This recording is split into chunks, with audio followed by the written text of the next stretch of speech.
বন্ধুরা, আমি এখন পুনাখা সাসপেনশন ব্রিজ এখানে আছি। সবচেয়ে লম্বা এই ব্রিজটা,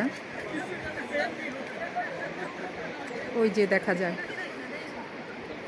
তার নিচে দিয়ে বয়ে গেল নদী, উপরে পাহাড়, এত সুন্দর দৃশ্য।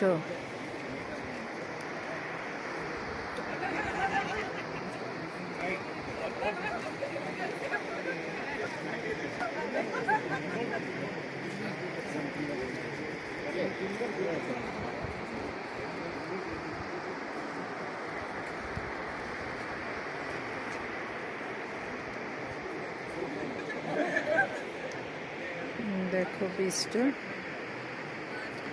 Suspension bridge Punakha.